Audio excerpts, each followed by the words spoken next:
সালের পট পরিবর্তনের পরে আমরা কিন্তু সেই একদলীয় শাসন ব্যবস্থা থেকে বহুদলীয় গণতন্ত্রের বিএনপি ফিরে নিয়েছি এবং মিডিয়ার যে স্বাধীনতা সেই বিএনপি প্রতিষ্ঠা করেছে। এগুলো বাস্তবতা, এগুলো তো অস্বীকার করবার কোনো উপায় নেই। আমরা এই প্রেসিডেন্সিয়াল ফর্ম অফ গভর্নমেন্ট থেকে আপনার পার্লামেন্টারি ফর্ম অফ গভর্নমেন্টে নিয়ে এসেছি।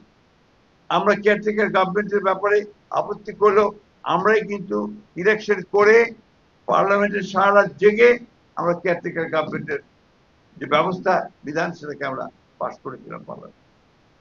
সুতরাং বিএনপি কেউ সেই রাজনীতি করে আপনার করতে চায়, এটা আমাদের নিঃসন্দেহে রাজনৈতিক উদ্দেশ্য প্রণোদিত, সত্য কথা নয়। যাক, আমি সেদিকে যাচ্ছি না।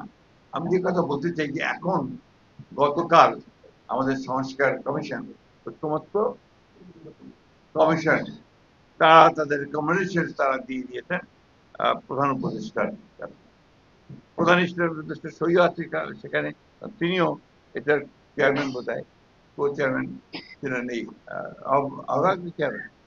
চেয়ারম্যান।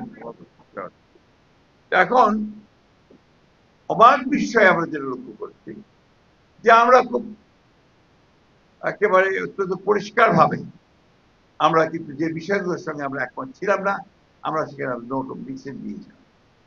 সেই নোট অফ ডিসেন্ট গুলো লিপিবদ্ধ করার একটা প্রতিশ্রুতি ছিল তাদের, কিন্তু অবাক বিষয় আমরা লক্ষ্য করলাম যে কালকে যখন তারা প্রকাশ করলেন সেই বিষয়গুলো নেই।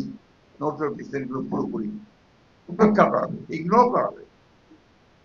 এটা তো ঐক্যমত্য হতে পারে না। তার ঐক্যমত্য কমিশনটা করা হয়েছিল কেন?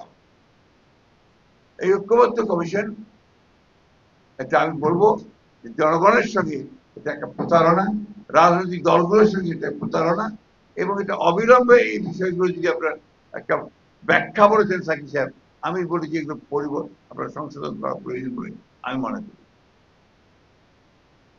একটি কথা খুব পরিষ্কার আমরা বলতে চাই, যেটা আমরা এর আগেও বলেছিলাম, যে আমরা মনে করি যে সমস্ত সংকটগুলোর মূলে যে বিষয়টা আছে সেটা হচ্ছে যে সত্যিকার একটা গ্রহণযোগ্য একটা নির্বাচন।